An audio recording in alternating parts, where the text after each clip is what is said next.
If we want to have any hope of understanding all of the things that are going on in the financial world right now, we really have to start with understanding money and how it's created.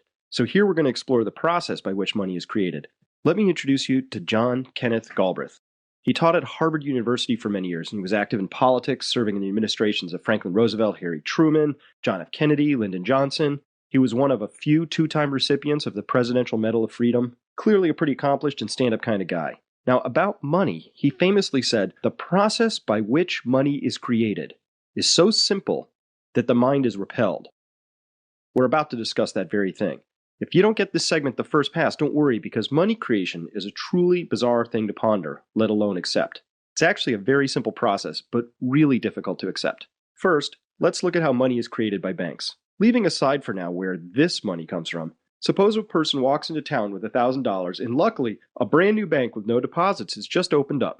The $1,000 is deposited in the bank, and now the person has a $1,000 asset, their bank account, and the bank has a $1,000 liability, the very same bank account. Now, there's a rule on the books, a federal rule, that allows banks to loan out a proportion, a fraction of the money they have on deposit to others. In theory, banks are allowed to loan out up to 90% of what people have on deposit with them. Although, as we'll see later on, the actual proportion is much closer to 100%. Nonetheless, because banks retain only a fraction of their deposits in reserve, the term for this process is fractional reserve banking. Now back to our example. We now have a bank with $1,000 on deposit, and banks do not make money or make a living by holding on to it. Rather, they make their living by borrowing at one rate and loaning at a higher rate. Since any bank can loan out up to 90% of what they have on deposit, in our example, our bank wants to find somebody who wants to borrow $900. Suppose this borrower then spends that money by giving it to another person, in this case his accountant, who in turn deposits it in a bank. Now, it could be the same bank or a different bank, but that doesn't really change how this story gets told at all. With this new deposit, this same bank now has a fresh $900 to work with, and so it gets busy finding somebody who wants to borrow 90% of that amount, or $810. And so another loan gets made, and it gets spent and redeposited in the bank. And 90% of this new deposit is $729, which can get loaned out. And so it goes until we finally discover that the original $1,000 deposit has mushroomed into a total of $10,000. Is this all real money? Yeah, you bet it is, especially if it's in your bank account. Now, you might also notice here that if everybody who had money at the bank, all $10,000 of them, tried to take their money out at once, the bank would not be able to pay it out because, well, they wouldn't have it.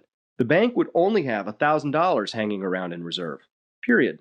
You might also notice that this mechanism of creating new money out of new deposits works great as long as nobody defaults on their loan. Now, if and when that happens, things get tricky, and that's another story for later. For now, I want you to understand that money is loaned into existence. Conversely, when loans are paid back, money disappears. This is how money is created, and I invite you to verify this for yourself. One place would be the Federal Reserve itself, which has published a handy comic book from which I actually drew this fine example. You can find a link to that on the website under Essential Articles. You may have noticed that I left out something very important here, and that is interest. Where does the money come from to pay the interest on all the loans? If all the loans are paid back without interest, we can undo this entire string of transactions in this example. But when we factor in interest, we'd suddenly discover that there isn't enough money here in this example to pay back all the loans. Clearly, that's a big hole in the story, and so we'll need to find out where that comes from. In doing so, we'll also clear up the mystery of where the original $1,000 came from. So, why did we spend the past 5 minutes studying the mechanism of money creation? Because in order to appreciate the implications of our massive levels of debt, you need to understand how that debt came into being. That's one reason. And the more important reason is tied to all those exponential graphs we viewed earlier in Section 3, but we're not quite there yet. Let's continue.